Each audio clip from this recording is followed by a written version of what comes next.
to your mind, unwind. David Miller, Mike Killer, stories intertwined. Combo so slick, you'll swear it's a movie. Insightful, delightful, laid back and groovy. Miller time, get ready to roll. David's got the knowledge, gonna stir your soul. Press play, no delay, let's ride this wave. Miller time, prime time, wisdom, heal, and crave.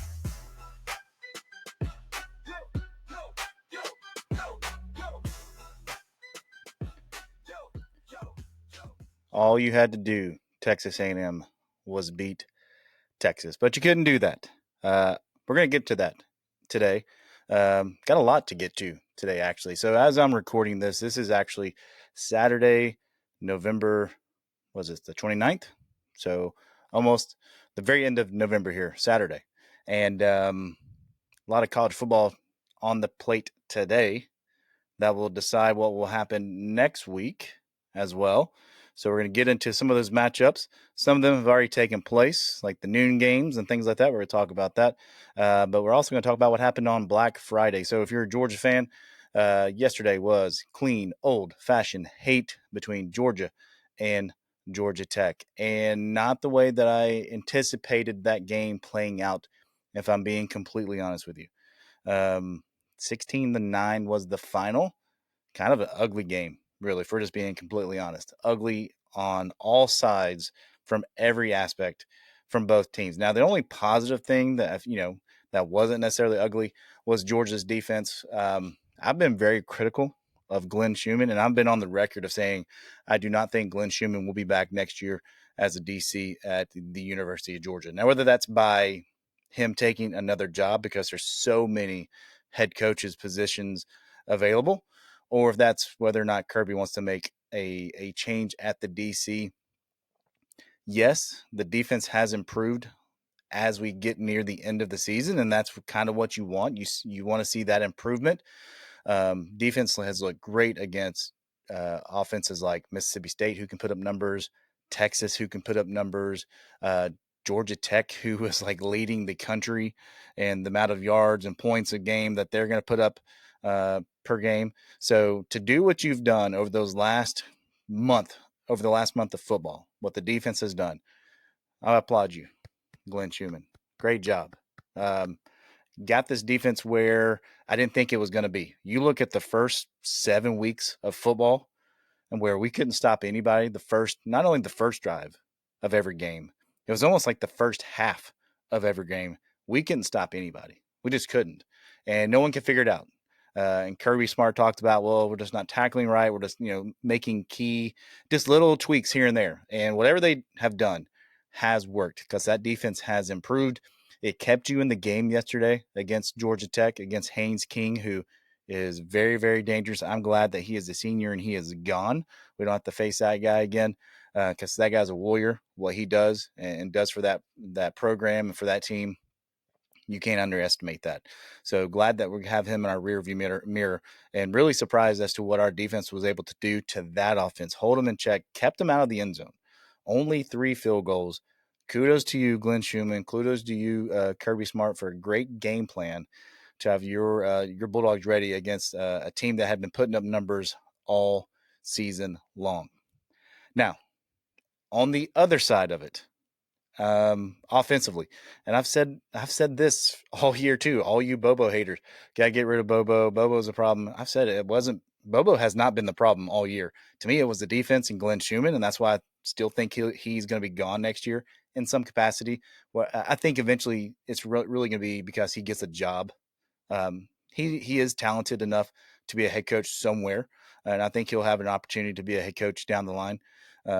But you can't, just because you had a great 4 weeks last month of football, let's not erase what happened the first 7 weeks of the first 2 to 3 months of football. What your defense did, it was absolutely horrendous and shouldn't be with the amount of talent you have on the field. That's just my opinion, okay?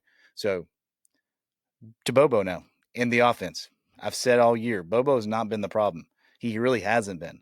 The offense has been in a spot. They've kept you in games like Tennessee, kept you in games against like Ole Miss where you had to outscore, and you did. I don't know what yesterday was against Georgia Tech. I really don't. I almost think we were overthinking a lot of things and a lot of decisions. It's easy for me the guy who sits on the couch, or the Monday morning quarterback, to say, Bobo, just run the ball. Run the ball. What you were doing in the first half, they couldn't stop you when you ran the ball. Nate Frazier, for some reason, he should have more touches. I think he ended up like 15, 16. It was less than 20. Should have had more than that because the guy was over 100 yards. They could not stop him at all. And for some reason, we were trying to get cute, doing some reverses, overthinking things when it was very simple. Line up, you're bigger than them, you're more physical than them, and you're able to get 3, 4, 5 yards every play. So run the ball until they stop you. There was one play, and I can't remember what quarter it was in, where Georgia Tech had 3 down linemen, and I think either 2 or 3 linebackers. So I think it was actually 2. So they had 5 in the box, and we have more men in the box. So we already have you outmanned as an offense. You should run the ball. You have more in the box than they have. You have more blockers than they have defenders. Common sense, you just kind of run the ball there, and we're dropping back to pass. And I don't know if that's Gunner doesn't have the ability and the autonomy to check out of plays that he gets in from Bobo and what that looks like. But to me, that's just common sense. You got 3 down linemen, 2 linebackers. They have 5 in the box. You have 6. You have them outnumbered. We just run the ball, and for some reason we're still dropping back to pass. Don't know what that was. At the end of the day, guess what? You won, and that's all that matters. You finished the season 11-1. You beat a rival who they had this game circled on their calendar since last year, right? They let you off the hook in that 8 overtime loss that they had to you last year, and they've been thinking about this game for one whole calendar year. And you found a way as a Georgia team to win. It wasn't pretty at all, but you won, and you're 11-1, and you're going to go to the playoffs. And so in theory, when that game ended, it was like, hey, let's just rest up. 11-1. We'll let A&M and Bama play in the SEC championship game, and we'll just sit there and we'll get a bye or whatever it is, or a home game, and we'll just rest up because we had some guys hurt. Drew Bobo, our center, he was in a boot. I don't like that. I don't like the looks of that. I'm hearing that it could be a broken foot. I hope that is not the case, because to lose a guy like that in experience who is manning your offensive line, that's a big loss, right? At one point you had 3 freshmen, I think, on the offensive line because of injuries or other things. Hey, they played well, but at the end of the day, they're still freshmen, and freshmen sometimes make freshman mistakes. So, that worries me. Losing some guys like that. I'd love to get some time off to get better and to get healed. However, that's not going to be the case, because if you're watching football on Friday night, you saw a showdown between Texas and the undefeated Texas A&M Aggies, and that game, man, Arch Manning looked pretty good. He looked the part against Texas A&M. He did. He looked like the 5-star recruit, the blue chip guy, right? He looked the part, and they looked really, really good against A&M. There were some questions against A&M really going into this game. They didn't play the other SEC teams that the Georgias and the Alabamas and the Ole Misses have played. They didn't play Ole Miss. They didn't play Alabama. They didn't play Georgia. They finally got to play Texas at the end of the season, and they got beat by 10. And honestly, I don't even think the game was that close. A&M didn't look good. They looked sloppy, penalties, making mistakes, errors. Texas capitalized on that. And so thanks to that loss, your Georgia Bulldogs are going back to the SEC championship game for a 5th consecutive year. Don't know how I feel about that, right? Because I told you on the last episode of these conference championship games, they really don't matter. And they don't, because Georgia's going to the playoffs no matter what. It's just in what area, what seed, right? What's going to be their final seeding. And you almost think the only thing that can happen in this championship game is possibly hurt their seeding if they lose. So let's play out a couple of scenarios here. One. So based on whatever happens tonight, again, I'm recording this on November 29th. This is Saturday. So tonight, the night game, Alabama versus Auburn. We know Georgia's in the SEC championship game, but who are they going to face? If Alabama beats Auburn, then it's Alabama. You get a rematch with the boogeyman. That's right. Georgia, for some reason, we just can't knock off Alabama. I mean, I don't know. You may have a chance to face them again.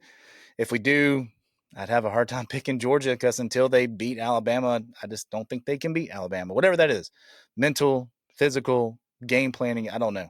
Whatever that looks like, right? That Alabama is the boogeyman, and they've been the boogeyman for years. We thought it was Saban. It's not Saban. It's the actual program of Alabama for some reason. So if they beat Auburn tonight, they're in.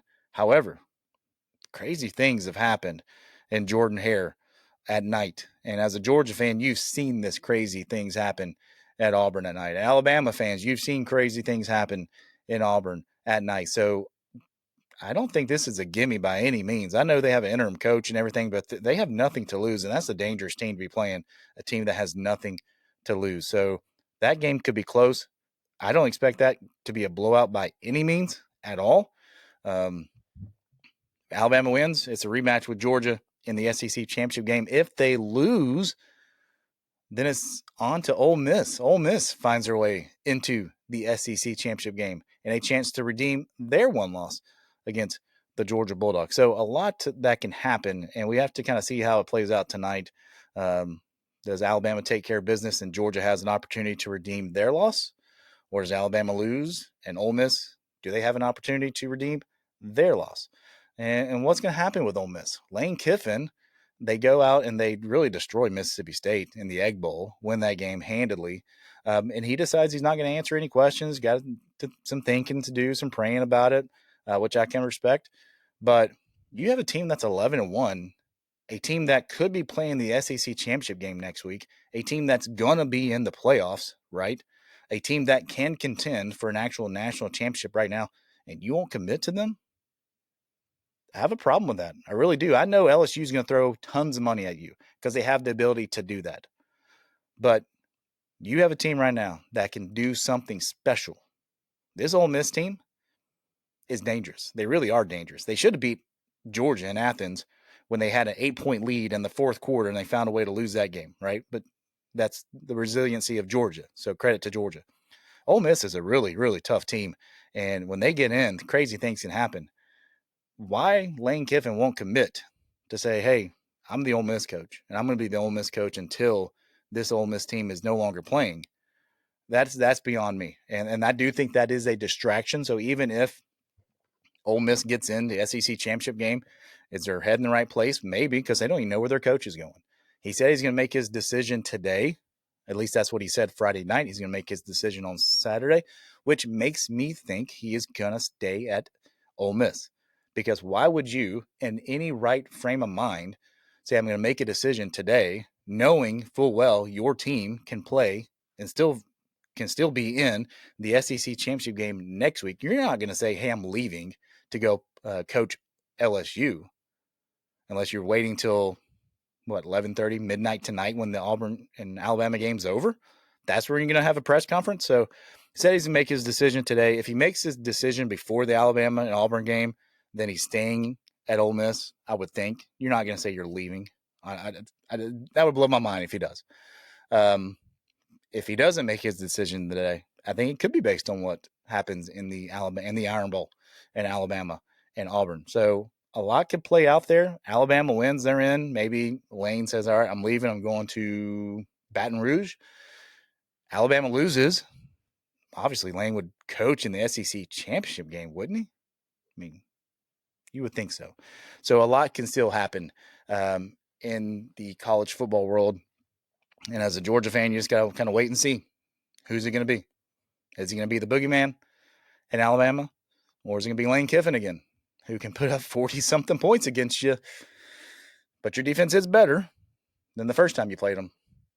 What's that game going to look like? But how healthy are we, too? I mean, we got some guys banged up. So a lot to unfold, and we'll see what that is next week in Atlanta. So the Dogs just in Atlanta another week to play in the SEC championship game for a fifth time.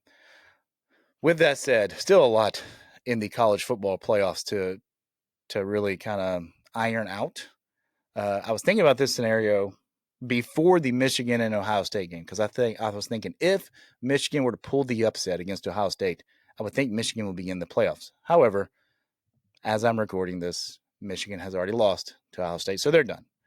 But I'm looking at the scenario here. because of Texas beating Texas A&M, you're seeing guys like Paul Feinbaum, people coming out saying that Texas should be in the playoff, 9-3, that they should be a playoff team. And maybe they're pretty good. I mean, what they did to the number 3 team in the country was pretty impressive. But if you put Texas in, let's just say you do, because I don't know if they deserve to be in or not. I mean, they're a good team, don't get me wrong. But let's say you put them in. That means you're going to have 6 SEC teams. You're going to have Georgia. You're going to have Alabama.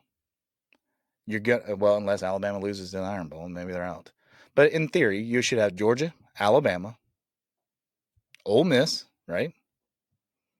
Texas A&M, they're still in. That's fine. If you put Texas in, that's 5. Don't forget about Oklahoma. Oklahoma's probably going to finish 10-2. Shouldn't they be in as well? They're a top 10 team. So you're going to have 6 teams from the SEC in the playoff. Then you look at the Big Ten. You're going to have 3 or 4 from the Big Ten. Let's say Ohio State, Indiana, they're in no matter what, right? Oregon, there's your 3. So that puts you at 9. Notre Dame's in. There's 10. The ACC champ is in. There's 1. And then I guess the Big 12, whether it's Texas Tech or BYU, there's 12.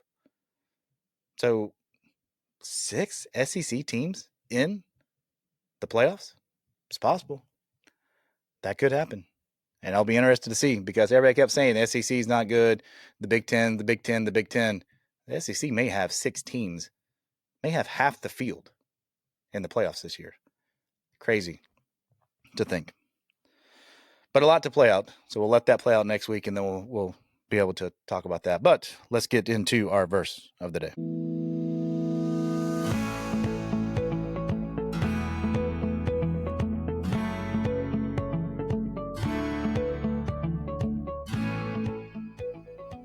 I was reading John the other day. This is actually 2 John, and it kind of goes into what I close every episode with. And so just kind of, when it got brought to my attention, let me get my readers here, because I'm getting a little old. I thought this is perfect for how I close every episode.